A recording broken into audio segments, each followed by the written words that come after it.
Hi, Ray here.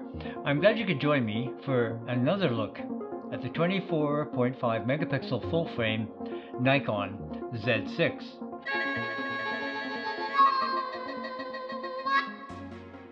Well, another year has passed along with another birthday. I just turned 70. I don't know how that happened. This time last year, I celebrated 2 years with a Z6. And though I now own a flagship Z9, I have no plans to get rid of either of my Z6s.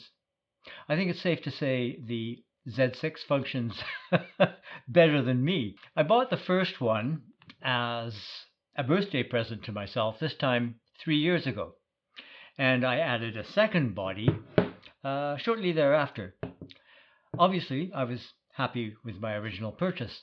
As I mentioned in my other videos on the Z6, I chose the Z 50mm 1.8S to go along with that first camera, rather than going with the kit 24-70 f4, because I already had an f-mount 2.8 version, and I still do. I will say I'd love to own the Z-mount version of that lens, and I will eventually. But the 50mm 1.8 is a stellar lens. You're looking through it right now. Over the last 3 years, I've added the 14-30 f4, the 85mm 1.8, and the 105mm macro, and the amazing Z 70-200 2.8, as well as the 2x converter.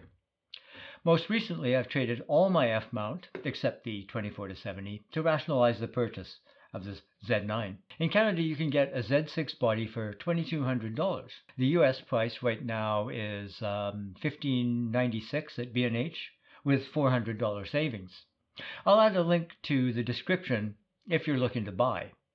That'll be an affiliate link from which I get a small commission at no cost to you if you should buy through it. Of course, the Z6 II has been around for 18 months. It's priced at US $1996.95. It features dual X-Speed 6 processors, 2 card slots, one like the Z6 CF Express Type B and XQD, and the second for standard SD. The second generation cameras, including the Z6 II and Z7 II, just received firmware updates.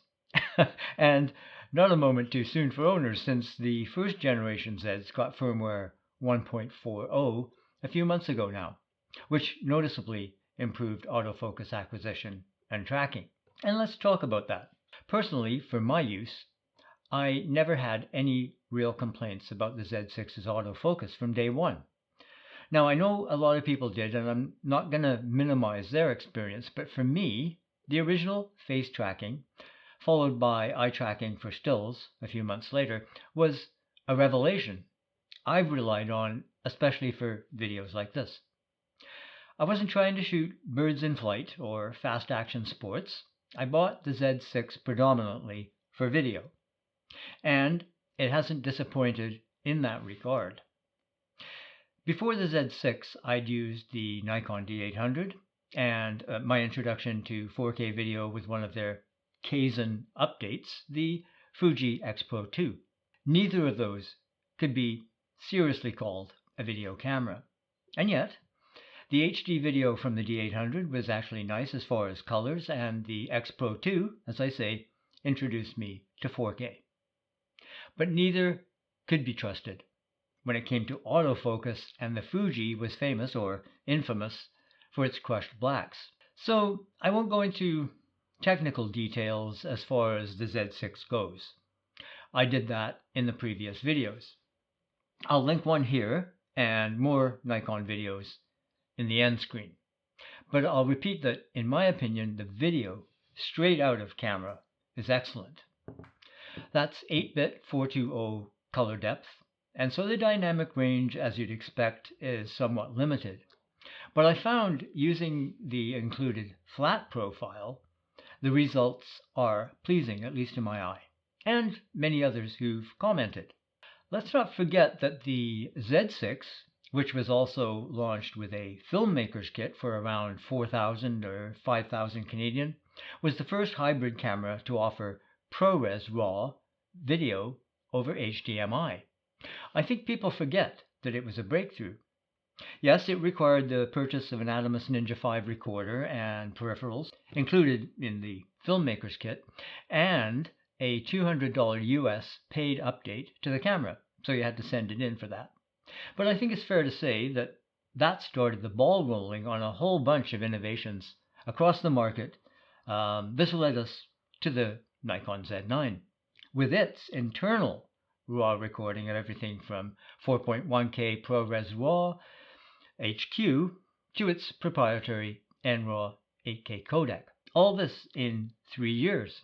As for the Z6's stills capabilities, at the risk of repeating myself, the autofocus has mostly met my needs, and it's quite capable since 1.40. I've used it for theater, where silent mode was a great advantage, not to mention its excellent low light capabilities, and it still excels there, even over its Z7 high megapixel counterpart. So the Z6 actually became my preferred stills camera, where I didn't need more than 24.5 megapixels.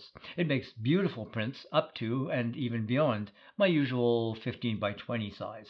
I'll admit I rarely have need for the 45.7 megapixels of the Z7 or the Z9 that I now own. I noticed a lot of people are surprised by the noise they encounter in higher megapixel cameras like the Z9. Lower noise for a given resolution is one more advantage of the Z6, along with its excellent low light performance. I have no fear of pushing it to 6400 ISO and more. Typically, my studio setup includes the Z6, or now Z9, as camera 1. Since I have both Z6s here on the bench, the Z9 has that role today. And this is a good time to explain again that recording in 8K isn't intended as such to be watched on a 8K screen.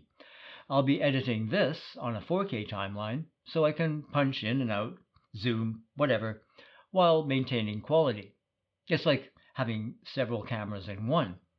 And especially for tutorials and reviews, one of the Z6s is often pressed into service as an overhead camera. I think in one of my earlier Z System videos, I'd mentioned the possibility of getting a Z50 or ZFC for that purpose. Well, saving for the Z9 won out. I spent the last week or so experimenting with RAW recording, and though it's not something I'll use all the time due to the massive storage and processing demands, I'll likely get the conversion for at least one of the Z6s. I think it's still on offer when I send my first one in for repair. As I mentioned last year, I think, the left audio channel on this camera is dead. This doesn't really matter because I don't use the inbuilt mic, so I guess it's actually not the channel that's the problem. With an external mic plugged in, it's all well.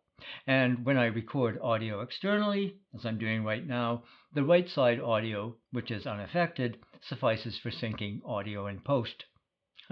Anyway, now I have the Z9, I can afford being without one of the Z6s for the time it takes to ship off the camera for repair. One thing I want to repeat here is just how much Nikon's design and ergonomics plays in my enjoyment of these cameras. I don't have particularly large hands, but everything is where I like it.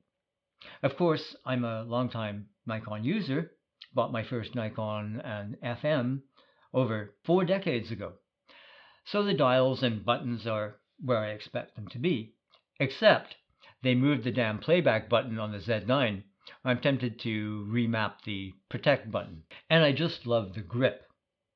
To me, Nikon's menu system is also well designed. If I can get my head around the dizzying array of new options on the Z9, as you can see, I have a small rig L bracket on this one. This is the one I most often use for stills, and it gives a bit more purchase as well for people with bigger hands.